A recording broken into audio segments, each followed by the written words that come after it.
প্রিয় শিক্ষার্থীরা, আসসালামু আলাইকুম। আশা করি সবাই ভালো আছো। আজকে চলে আসলাম আরেকটি পর্বে আলোচনা করব অধ্যায় 2 গাণিতিক বাক্য 17-18 পৃষ্ঠা অঙ্কগুলো নিয়ে। তো তোমরা শেষ পর্যন্ত ক্লাসটি দেখবে, আমি তোমাদেরকে সহজভাবে বুঝিয়ে দেবো ইনশাআল্লাহ। তো চলো আমরা অঙ্কগুলো শুরু করি। তো প্রথমে বলছে গাণিতিক বাক্য। তো গাণিতিক বাক্যটা কি সেটা আমাদের জানতে হবে। তো গাণিতিক বাক্য হচ্ছে যে বাক্য সত্য না মিথ্যা নির্ণয় করা যায় তাকে বলে গাণিতিক বাক্য। আরেকটা আছে খোলা বাক্য, যে বাক্য সত্য বা মিথ্যা নির্ণয় করা যায় না তাকে বলে খোলা বাক্য। কি বললাম? সত্য মিথ্যা, যে বাক্যটি সত্য কি মিথ্যা নির্ণয় করা যায়, যাচাই করা যায়, সেটা হচ্ছে গাণিতিক বাক্য। আর যেটা নির্ণয় করা যায় না সেটা হচ্ছে খোলা বাক্য। যেমন আমরা যদি 8+3 = 11 লিখি, তাহলে দেখো 8 আর 3 যোগ করলে 11 হয়। আবার যদি আমরা এখানে 10-3 = 12 দিই, তাহলে দেখো আমরা দেখতে পাচ্ছি এটা ভুল। এই যে আমরা সত্য মিথ্যা জানতে পাচ্ছি, এটা হচ্ছে গাণিতিক বাক্য। আর আমরা যদি এমন লিখি যে ক যোগ 10 = 25, এটা কি আমরা জানি যে কয়ের সাথে 10 যোগ করলে 25 পাবো কিনা পাবো? জানি না। এই মানটা হচ্ছে অজানা, এটার মান জানি না, তাই আমরা এটা সত্য কি মিথ্যা নির্ণয় করতে পারছি না, তাই এটা হচ্ছে খোলা বাক্য। বুঝতে পারছো? সত্য মিথ্যা নির্ণয় করা যদি যায় তাহলে গাণিতিক বাক্য, আর যদি না যায় তাহলে খোলা বাক্য। তো দেখো এখানে একটা অঙ্ক দেওয়া আছে, যদিও এখানে করে দেওয়া আছে অঙ্কটা, তোমাদের জাস্ট একটু আমি দেখে দিই। আমাদের মেন উদ্দেশ্য হচ্ছে এই অঙ্কগুলো করে দেওয়া আর অপর পৃষ্ঠার অঙ্কগুলো। তো 48টি লিচু কয়েকজন শিক্ষার্থীর মাঝে সমানভাবে ভাগ করে দেওয়া হলো যাতে প্রত্যেকে 8টি করে লিচু পায়। এখন হচ্ছে শিক্ষার্থীর সংখ্যা ক ধরে গাণিতিক বাক্যটি লিখই আর ক এর মান নির্ণয় করি। তো গাণিতিক বাক্যটা গঠন করে রেখেছে দেখতে পাচ্ছ, কারণ 48টি লিচু ক সংখ্যক শিক্ষার্থীকে দিয়েছে, তাই ক দিয়ে ভাগ করতে হবে, ভাগ করলে হবে 8। এখন বলছে ক এর মান যথাক্রমে এত এত বসে নির্ণয় করতে পারি। তো এখানে দেখো 4টি সংখ্যা দিয়ে 48কে ভাগ করেছে, কিন্তু এই 3 থেকে 5 পর্যন্ত কোনটাই মিলছে না, 6 দিয়ে 8 মিলছে। তার মানে এখানে যদি আমরা এই যে কয়ের মানটা 6 নিই, তাহলে আমাদের 8 পাবো। আর এখানে আবার করেছে দেখো 8 গুণিত ক করেছে। তো এটা নিয়ম আছে, আমি তোমাদেরকে সুন্দর করে বুঝিয়ে দিব। কারণ এই পাশের জিনিস ও পাশে যদি নিয়ে যায়, তাহলে গুণ থাকলে ভাগ হয়, ভাগ থাকলে গুণ হয়, যোগ থাকলে বিয়োগ, বিয়োগ থাকলে যোগ হয়। তো এটা কি অবস্থায় আছে? ভাগ অবস্থায় আছে। তাহলে এ পাশে আছে কি হবে? এর সাথে গুণ হয়ে যাবে। তাই এখানে দেখো 8 গুণিত ক করেছে। আর এটা পাশে যা ছিল তাই, শুধু এই পাশটাকে এ পাশে 8 গণিত ক হতো, এটা এই পাশে নিয়ে এসছে, আর এই 48টাকে এ পাশে নিয়ে এসছে। এখন দেখো আবার যদি আমি এ পাশে জিনিস ও পাশে নিয়ে যাই, তাহলে কি হবে? গুণ থাকলে ভাগ হবে। তাহলে এটা কয়ের সাথে কি অবস্থায় আছে? গুণ অবস্থায় আছে। তাহলে এই পাশে যে কি যাবে? ভাগে যাবে। তাহলে 8 দিয়ে যদি আমরা 48কে ভাগ করি, তাহলে কত? 6 হবে। অর্থাৎ আমরা যদি কয়ের মান এখানে 6 বসাই, তাহলে 6 × 8 = 48, তাহলে গাণিতিক বাক্যটির মান হবে 6। তো এবার আসি আমরা মেন অঙ্কে। এখানে বলছে অজানা রাশিকে ক ধরে নিচের বাক্যগুলো প্রকাশ করি। বলছে 35 এর সাথে কত যোগ করলে যোগফল 52 হবে। আবার 32টি চকলেট কয়েকজন শিক্ষার্থীর মধ্যে সমানভাবে ভাগ করে দেওয়া হলো যেন প্রত্যেকে 8টি করে চকলেট পায়। তাহলে অজানা রাশি, অর্থাৎ এখানে দেখতে পাচ্ছ 35-এর সাথে কত যোগ করলে আমরা এই সংখ্যাটা জানি না, এটা হচ্ছে অজানা রাশি। এই অজানা রাশির মানটাকে কি ধরতে হবে? ক ধরতে হবে। ক ধরে আমাদের অঙ্কটা করতে হবে। ঠিক আছে? অজানা রাশির এবং গাণিতিক বাক্যের অঙ্কে যেগুলো আছে সবগুলো তোমাকে অজানা রাশি, অর্থাৎ যেটা দেওয়া না থাকবে, যেমন এই অঙ্কের ক্ষেত্রে শিক্ষার্থীর সংখ্যা ছিল না দেওয়া, ক ধরেছে, এই অঙ্কটার ক্ষেত্রে আমাকে ক ধরে করতে হবে। এখানে যে অঙ্কটা দেখছো এটাও ক ধরে করতে হবে, সেম অঙ্ক। তো চলো আমি পরস্পর পর্যায়ক্রমে তোমাদের অঙ্কগুলো সুন্দর করে খাতায় বুঝিয়ে দিই। তাহলে তোমরা বই দেখো, এখানে কি বলেছিল? 35-এর সাথে কত যোগ করলে যোগফল 52 হবে। তাহলে অজানা রাশি ধরেছি আমরা ক, ধরে নিলাম যে মনে করি অজানা রাশি ক। তার মানে 35-এর সাথে কত যোগ করলে 52 হবে। তার মানে 35-এর সাথে এখানে যদি আমরা ক যোগ করি, যোগফল কত হবে? 52। এখানে ওরা যে নির্দেশনা ভাবে করতে বলবে ঠিক সেভাবে করতে হবে। বলেছিল 35-এর সাথে কত যোগ করলে, তো কত যোগ করলে ওটা হচ্ছে অজানা রাশি, আমরা এটা জানি না। তাহলে 35-এর সাথে ক যোগকে যোগফল হবে 52। কি বললাম? 35-এর সাথে ক যোগ করলে যোগফল হবে 52। এটাই হচ্ছে গাণিতিক বাক্য। এখন দেখে নেব আমরা অ্যাকচুয়ালি কত যোগ করতে হবে 35-এর সাথে, তাহলে 52 পাবো। ক্যালকুলেশন করার নিয়ম হচ্ছে যে বললাম প্রথমে, যে এ পাশের জিনিস যদি ও পাশে আমরা নিয়ে যাই, তাহলে কি করতে হবে? যোগ থাকলে বিয়োগ হবে, বিয়োগ থাকলে যোগ হবে, গুণ থাকলে ভাগ হবে, ভাগ থাকলে গুণ হবে। ঠিক আছে? তাহলে দেখো কয়ের সাথে এটা কি অবস্থায় আছে? যোগ অবস্থায় আছে। তাহলে আমরা সবসময় যে মানটা বের করব সেটা হয় এ পাশে রাখবো ক, নাহলে ও পাশে রাখবো, এর সাথে কোনো সংখ্যায় রাখা যাবে না। তাহলে 35টা আমরা ও পাশে নিয়ে গেলে এখানে 52 আছে, যা থাকবে তা আগে বসে দিবা। তাহলে কি অবস্থায়? যোগ অবস্থায় আছে, এর দিকে কী হয়ে যাবে? বিয়োগ হয়ে যাবে। তাহলে বা সবসময় এই সমীকরণের অঙ্কে অর্থাৎ মধ্যে সমান থাকলে বা দিবা। এখন 52 থেকে 35 বাদ দিব, তাহলে 1 10 ধার নিলাম, 12 থেকে 5 বাদ দিলে হয় তোমার 7, এখানে 1 দিয়ে দিলাম 4 হলো, 5 থেকে 4 বাদ দিলে 1 17। এখন দেখো 35-এর সাথে যদি আমরা 17 যোগ করি তাহলে 52 পাবো। তাহলে যে দেখো 35 যোগ 17, 7 5 12 2, হাত থেকে 1 3 আর 1 4 আর হাতে রেখে 5 52। দেখো তার মানে 35-এর সাথে কত যোগ করলে হবে? 52 বলেছিল না? তার মানে 35-এর সাথে 17 যোগ করলে কত পাবো? 52 পাবো। দেখছো মিলে গেল না? এটাই হচ্ছে অঙ্ক। তো আশা করি তোমরা বুঝেছো। পরেরটা ছিল দেখো 32টি চকলেট কয়েকজন শিক্ষার্থীর মধ্যে সমানভাবে ভাগ করে দেওয়া হলো যেন প্রত্যেকে 8টি করে চকলেট পায়। তাহলে এখানেও শিক্ষার্থীর সংখ্যা আমরা জানি না, তাহলে আমরা এখানেও ধরে নেব, মনে করি শিক্ষার্থীর সংখ্যা ক। তাহলে দেখো, তাহলে ধরে নিলাম শিক্ষার্থীর সংখ্যা ক। গাণিতিক বাক্যটি হবে কি বলেছিল? 32টি চকলেট কয়েকজন শিক্ষার্থীর মাঝে সমানভাবে ভাগ করে দিল। তার মানে কয়জন শিক্ষার্থীকে দিছে কয়টি চকলেট? 32টি চকলেট। যদি কয়জন পায় 32টি, তাহলে একজন কম পাবে না বেশি? কম পাবে না, কারণ কয়ের মান যদি ধরে নিলাম 8 হবে, তাহলে 8 জন 32টি লিচু পাচ্ছে, তাহলে একজন কম পাবে। তাহলে কত হবে? ভাগ। তাহলে আমরা 32কে ক দিয়ে ভাগ করব। তাহলে ভাগ করলে কি হবে?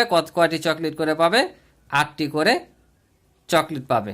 অর্থাৎ 32টি চকলেট কয়েকজন শিক্ষার্থীর মাঝে ভাগ করে দিল। তাহলে শিক্ষার্থীর সংখ্যাটা ভাগ করতে হবে। তাহলে প্রত্যেকে কত করে পাচ্ছে? 8টি করে পেয়েছে। তাহলে আমরা কয়ের মান বের করব যে কতজনকে দিয়েছিল, অর্থাৎ কয়জন শিক্ষার্থীকে দিয়েছিল। তাহলে দেখো যখন এভাবে ভাগ থাকবে এটার সাথে, তখন তোমরা এই পাশেরটাকে পাশে নিয়ে যাবা না, কারণ ভাগ হয়ে আছে ক 32-এর সাথে, কিন্তু 32 এটার সাথে ভাগ হয়ে নাই, ঠিক আছে? কারণ এটা হচ্ছে ভাজক, আমরা ক দিয়ে ভাগ করছি। তার মানে আমরা তার আগে একবার কি করব? আমরা কটাকে পাশে নিয়ে আসবো। তাহলে কত হবে? কটা ভাগ আছে এদিকে এসে গুণ হয়ে যাবে। এখন আমরা আবার এই 8কে এ পাশে নিয়ে চলে আসবো। তাহলে এ পাশে 8 কি অবস্থা আছে? গুণ। এ পাশে এসে কি হয়ে যাবে? ভাগ হয়ে যাবে। আর এটা দেব ক। এখন যদি আমরা ভাগ করি দেখো, তাহলে 4 8 32, ক সমান হচ্ছে 4। তাহলে অতএব শিক্ষার্থীর সংখ্যা আমরা লিখব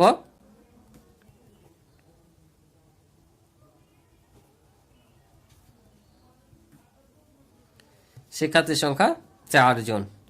ঠিক আছে, এটাই হচ্ছে অ্যান্সার। আশা করি বুঝেছো। এবার দেখো 2 নাম্বার বলছে অজানা সংখ্যাকে ক ধরে গাণিতিক বাক্য লিখি এবং ক এর মান নির্ণয় করি। একই রকম অঙ্ক বলছে একটি সংখ্যার সঙ্গে 20 যোগ করলে যোগফল হয় 160। অর্থাৎ মনে করি সংখ্যাটি ক, তাহলে ক এর সাথে 20 যোগ করতে হবে, যোগফল পাবো আমরা কত? 160। এভাবে নিচটা একটি সংখ্যা 7 দ্বারা ভাগ করলে ভাগফল এত ও ভাগশেষ এত হয়। তো এটা কীভাবে করতে হবে পরে বলছি, এটা নর্মালি তোমাদের করে দিই। তাহলে দেখো লিখে নিলাম যে মনে করি সংখ্যাটি ক, তাহলে গাণিতিক বাক্যটি হবে কি বলেছিল?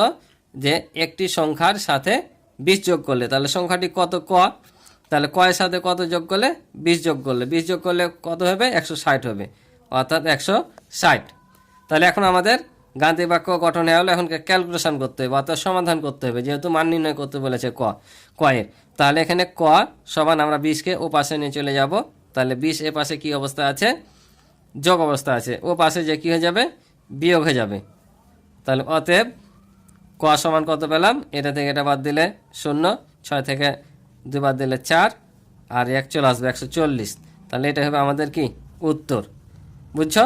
কারণ দেখো এখন বলছে একটি সংখ্যার সাথে 20 যোগ করলে কি হবে? যোগফল 160 হবে। তাহলে দেখো 140-এর সাথে যদি 20 যোগ করো 160 হবে। তাহলে এটা হচ্ছে উত্তর। পরেরটা কি বলেছিল দেখো, পরেরটা বলেছিল একটি সংখ্যাকে 7 দ্বারা ভাগ করলে ভাগফল 5 ও ভাগশেষ হবে 4। অর্থাৎ এটা দ্বারা বোঝাচ্ছে যে একটি সংখ্যাকে 7 দ্বারা ভাগ করলে, তার মানে আমরা জানি যে সংখ্যা দ্বারা ভাগ করা হয় সেটাকে বলে কি ভাজক, আর যেটা ভাগ করে পায় সেটা হচ্ছে ভাগফল দেওয়া আছে, আর ভাগ করতে করতে যেটা অবশিষ্ট থাকে সেটা হচ্ছে ভাগশেষ। তার মানে এখানে ভাজক দেওয়া আছে, ভাগফল দেওয়া আছে, ভাগশেষ দেওয়া আছে। তাহলে এটা আমাদের কি হতে পারে বলতো? এটা ভাজ্য নির্ণয়ের সূত্রটা না? অর্থাৎ সংখ্যাটি বলতে আমাদের ভাজ্য নির্ণয় করতে হবে, অর্থাৎ ভাজ্য নির্ণয়ের সূত্র অঙ্কটা করলে আমাদের হয়ে যাবে। তাহলে দেখো এখানে আমরা মনে করি অজানা সংখ্যাটি ভাজ্য সমান ক ধরে নিলাম। যেহেতু আমাদের অজানা সংখ্যাটি এখানে বুঝতে পারছি আমরা ভাজ্য নির্ণয় করতে হবে, তাহলে অজানা সংখ্যাটি ভাজ্য সমান ক। তাহলে এখন আমরা ভাজ্য নির্ণয় সূত্রটা লিখব। তাহলে দেখো আমরা লিখলাম, আমরা জানি ভাজ্য সমান ভাজ্য গুণিত ভাগফল যোগ ভাগশেষ, যেটা আমাদের সূত্র পাই। তাহলে এখন ভাজ্য সমান কত, ক। কয়ের মানটা বসিয়ে দিলাম, আর ভাজকের মান দেওয়া আছে কত, দেখো আমরা যে সংখ্যা দ্বারা ভাগ করি তাকে বলে ভাজক। তাহলে ভাজক দেওয়া আছে 7 গুণিত ভাগফল হচ্ছে 5 আর ভাগশেষ হচ্ছে 4। তাহলে এখন যদি আমরা গুণ করি তাহলে কত পাবো, আগে গুণের কাজ, 5 7 35 যোগ 4 সমান সমান হয় 39। বুঝতে পারছ? তাহলে আমরা এটার মান 39 পেলাম। অর্থাৎ এটাকে যদি আমরা 7 দ্বারা ভাগ করি, কারণ বলছিল কোনো সংখ্যাকে যদি 7 দ্বারা ভাগ করি তাহলে ভাগফল হবে 5 আর ভাগশেষ হচ্ছে কত, 4 থাকবে। তাহলে 7 দিয়ে এটাকে ভাগ করো, 5 7 35, 39 থেকে 35 বাদ দিলে ভাগশেষ 4 থাকবে। বুঝতে পারছো? তাহলে অতএব এখানে কয়ের মান কত পেলাম আমরা, ক সমান 39। কয়ের মান বের করতে বলেছিল, আমাদের হয়ে গেল, অঙ্ক শেষ। তো পরের পৃষ্ঠায় আমরা দেখি চলো। তো দেখো পরবর্তী পৃষ্ঠায় যে অঙ্কগুলো দেওয়া আছে, যে গাণিতিক বাক্যে প্রকাশ করে ব্যাখ্যা করি। তো এগুলো করে দেওয়া আছে, আমি করে দিলাম না, এমনি একটু দেখাই তোমাদের। যে 6কে 4 দিয়ে গুণ করলে গুণফল 24, 24 25 ও 4-এর যোগফল 30 থেকে বড়, 9-এর সাথে ক যোগ করলে যোগফল 21 হয়। তো গাণিতিক বাক্যগুলো লিখেছে দেখো, যে গুণ করলে 24 হয়, তাই 6 দিয়ে 4 গুণ করে 24 করেছে। আবার বলে চলো 25 আর 4 যোগ করলে 30-এর 4 থেকে কী হবে, বড় হবে। তো এই যে বড় চিহ্ন দিয়েছে। আবার বলছে যে 9 এর সাথে ক যোগ করলে যোগফল 21 হয়, তো যোগ করে ক দিয়েছে। এখানে দেখতে পাচ্ছি এটা চাইতে কিন্তু 30-এর চাইতে ছোটো, তারপরে বড় চিহ্ন দিয়েছে। বড় হোক বা ছোট হোক সমস্যা নাই, কিন্তু যেভাবে গঠন করতে বলেছে সেভাবে আগে গঠন করতে হবে। কেন গঠন করতে হবে, এই যে ব্যাখ্যা চেয়েছে, এই যে ব্যাখ্যাগুলো এখানে দিয়েছে গাণিতিক বাক্যগুলোর মধ্যে প্রথমটি হচ্ছে সত্য। দেখো 424 সত্য, এটা কিন্তু মিথ্যা।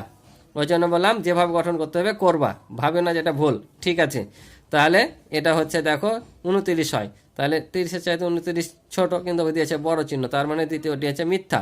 আর তৃতীয়টি দেখো, এটার সাথে এটা যোগ করলে 21, তৃতীয়টি সত্য মিথ্যা নির্ভর করে কয়ের মানের উপর, অর্থাৎ কয়ের মান কত হবে সেটার উপর নির্ভর করবে যে 21 সমান সত্য হয়েছে নাকি মিথ্যা হয়েছে। ঠিক আছে না? আমরা যদি এখানে কয়ের মান 3 ধরে নিই তাহলে 12 হবে, তার মানে মিথ্যা। মানে ধরলে আমরা বুঝতে পারবো, কিন্তু তার আগে বুঝতে পারবো না, তার মানে এটা হচ্ছে মিথ্যা। তো কেন এগুলো দিয়েছে আমি প্রথমে আলোচনা করলাম, যে গাণিতিক বাক্য কাকে বলে, খোলা বাক্য কাকে বলে, ওটা জানার জন্যই এই জিনিসটা দিয়েছে। যে আমি কি বললাম, যে বাক্যগুলো সত্য না মিথ্যা নির্ণয় করা যায় সেটা হচ্ছে গাণিতিক বাক্য, আর যেটা সত্য না মিথ্যা নির্ণয় করা যায় না সেটা হচ্ছে খোলা বাক্য। এই জিনিসটাই বোঝানোর জন্য এটা, যে গাণিতিক বাক্য সত্য না মিথ্যা নির্ণয় করা যায় না তাকে খোলা বাক্য বলে, মানে যেটা নির্ণয় করা যায় না। অপরদিকে যখন বাক্যটি সত্য না মিথ্যা নির্ণয় করা যায় তখন ওই বাক্যটিকে বদ্ধ বাক্য বলা হয়। এই বদ্ধ বাক্যকে কিন্তু গাণিতিক বাক্য বলা হয়।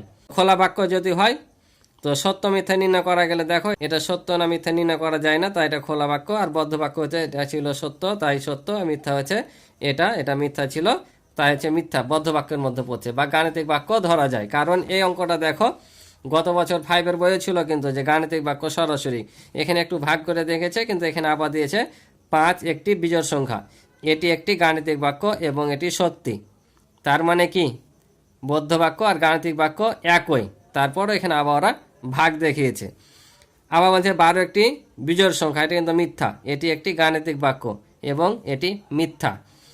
ক সংখ্যাটি 5 দ্বারা বিভাজ্য, এটি একটি খোলা বাক্য কারণ এটি সত্য অথবা মিথ্যা হতে পারে, যা ক এর মানের উপর নির্ভর করবে, তাই এটা খোলা বাক্য। কারণ এটা সত্য না মিথ্যা এটা বোঝা যায় না, বুঝেছ কি? কারণ সত্য অথবা মিথ্যা হতে পারে, নিশ্চিত না। নিশ্চিত না হলে সেটা খোলা বাক্য, আর নিশ্চিত যদি হওয়া যায় সত্য মিথ্যা তাহলে গাণিতিক বাক্য বা বদ্ধ বাক্য। বুঝেছ? আসলে কিন্তু গাণিতিক বাক্য হবে, এটা নতুন করে আবার বদ্ধ দিয়েছে। বারবার বলছি গত বছর 5-এর বইয়ে কিন্তু খোলা বাক্য সরাসরি ছিল, বদ্ধ কথাটা ছিল না। এবার ওরা গাণিতিক বাক্যে বদ্ধ ঢুকিয়েছে, কিন্তু খোলা বাক্য আর গাণিতিক বাক্য, সত্য মিথ্যা নির্ণয় করা গেলে গাণিতিক আর সত্য মিথ্যা নির্ণয় না করা গেলে খোলা। আর পরীক্ষায় যদি বদ্ধ বাক্য দেয় তো এই যে সত্য মিথ্যা নির্ণয় করা গেলে গাণিতিক বাক্য যা, বদ্ধ বাক্য তা। এবার আমরা আসি অঙ্কে। বলছে নিচের খোলা বাক্যগুলোর অজানা মানগুলো বের করি যেন বাক্যটি সত্য হয়। এগুলো আমাদের অজানা মান বের করতে হবে, বাক্যটি যেন সত্য হয়। তো বলছে একটি চতুর্ভুজের ক সংখ্যক বাহু আছে। তো ক সংখ্যক বাহু বলছে, তো একটা চতুর্ভুজের কয়টি বাহু? 4টি বাহু।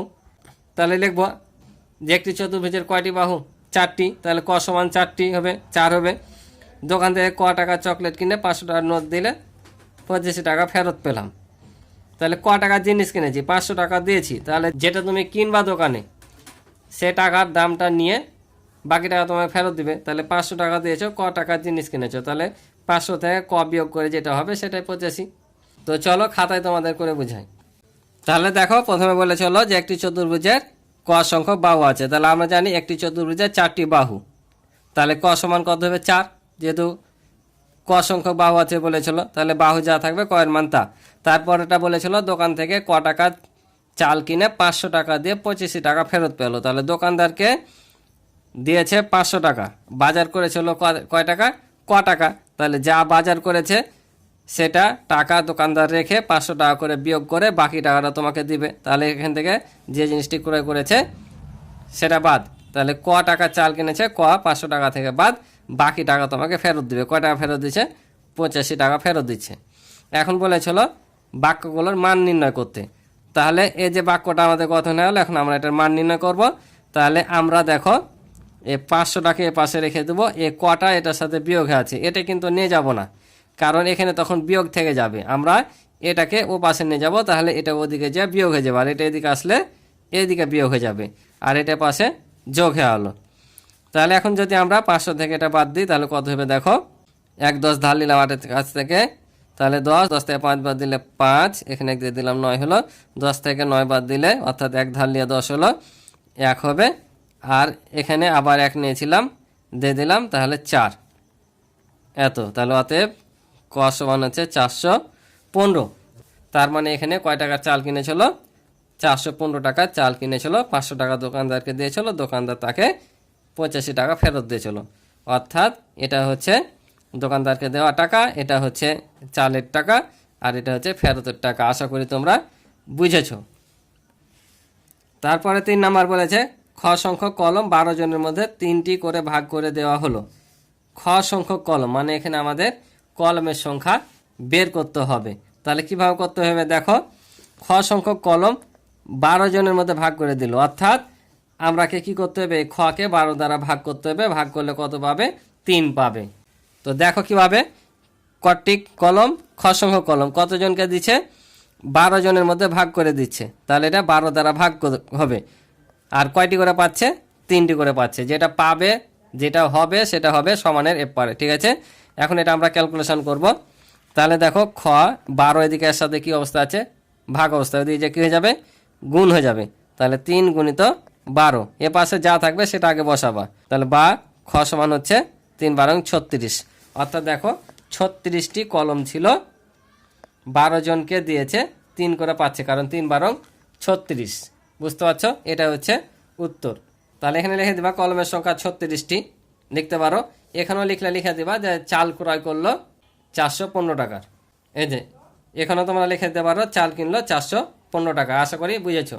এবার পরেরটা বলছে দেখো, গ এর এমন একটি মান নির্ণয় করো যেন বাক্যটি সত্য হয়। অর্থাৎ এই গ এর মানগুলো বের করতে হবে যেন আমাদের বাক্যটি সত্য হয়। তো কীভাবে করতে হবে চলো দেখাই। তাহলে দেখো আমরা বা দিব। আমরা বলেছি কি এ পারে জিনিস ও পারে নিয়ে গেলে যোগ থাকলে বিয়োগ, বিয়োগ থাকলে যোগ, গুণ থাকলে ভাগ, ভাগ থাকলে গুণ। তাহলে গ এর সাথে এটা কি অবস্থা আছে? যোগ অবস্থা আছে। এদিকে সে কী হয়ে যাবে? বিয়োগ হয়ে যাবে। তাহলে গ সমান 19 থেকে 12 বাদ দিলে হবে 7। তাহলে গ এর মান 7 হলে বাক্যটি সত্যি হবে। তাহলে আমি লিখতে পারি যে গ এর মান 7 হলে বাক্যটি সত্য হবে। ঠিক আছে, এটা তোমরা লিখে দিতে পারো। তারপরটা দেখো, তাহলে এদিকে আমরা 48 রেখে দেবো, গটাকে ও পাশে নিয়ে যাব। কেন পাশে নিয়ে যাব? কারণ এ পাশে যদি আমরা না রাখি তাহলে বিয়োগ সংখ্যা থেকে যাবে, এদিকে বিয়োগের ঝামেলা থেকে গেলে তোমাদের পরে করতে সমস্যা হবে। তাই গকে আগে নিয়ে আসবা, তাহলে এটা কি হবে? যোগ হয়ে যাবে। এবার তোমরা 33 এদিকে নিয়ে আসো, তাহলে এটা বিয়োগ হয়ে যাবে। তাহলে বা, তাহলে 48 থেকে 33 বাদ দিলে কত হবে? 8 থেকে 3 বাদ দিলে 5, আর এখানে 1 15। তাহলে গ এর মান যদি 15 হয় তাহলে বাক্যটি সত্য হবে। লিখে নিব। তাহলে লিখে নিলাম গ এর মান 15 হলে বাক্যটি সত্য হবে। তাহলে এবার 3 নম্বর দেখো, তাহলে 8-এর সাথে গ গুণ অবস্থায় আছে, গ এর সাথে 8 গুণ অবস্থায় আছে। তাহলে আমরা 8কেও পাশে নিয়ে যাব, তাহলে গুণ থাকলে কি হবে? ভাগ হবে। তাহলে অতএব গ সমান কত পেলাম? 4 8 32। তার মানে গয়ের মান 4 হলে বাক্যটি সত্যি হবে। এই যে আমরা লিখে নিলাম, ঠিক আছে, যে গয়ের মান 4 হলে বাক্যটি সত্য হবে। তারপরে দেখো এই গটা এটার সাথে ভাগ হয়ে আছে, এ কিন্তু ভাগ হয়ে নাই, তাই আমরা গকে আগে ওই পাশে নিয়ে যাব, তো এটার সাথে গুণ করব। এবার দেখো গয়ের সাথে এটা গুণ হলো, এবার এদিকে এসে কী হয়ে যাবে, ভাগ হয়ে যাবে, আর গয় পাশে থেকে যাবে। তাহলে অতএব 9 9 81, তার মানে গয়ের মান পেলাম 9। তাহলে গয়ের মান 9 হলে বাক্যটি সত্য হবে। তাহলে দেখো ওটাই নিয়ে খেললাম যে গয়ের মান 9 হলে বাক্যটি সত্যি হবে। তো আশা করি তোমরা অঙ্কগুলো বুঝেছো। তো আজকে এ পর্যন্ত ছিল এই পর্বের অঙ্ক। আমার ক্লাসটি ভালো লাগলে অবশ্যই চ্যানেলটি সাবস্ক্রাইব করে পাশে থাকবে, এবং ইতিপূর্বে যারা চ্যানেলটি সাবস্ক্রাইব করে রয়েছে তাদেরকে অসংখ্য ধন্যবাদ। আর আমার পূর্বের অধ্যায়ের ভিডিও যদি তোমরা এখনও দেখে না থাকো, তাহলে আমার চ্যানেলে প্লে লিস্ট করা আছে, সেখানে গিয়ে তোমরা দেখে নিতে পারো। তো আজকে পর্যন্ত ভালো থাকো, সুস্থ থাকো, আল্লাহ হাফেজ।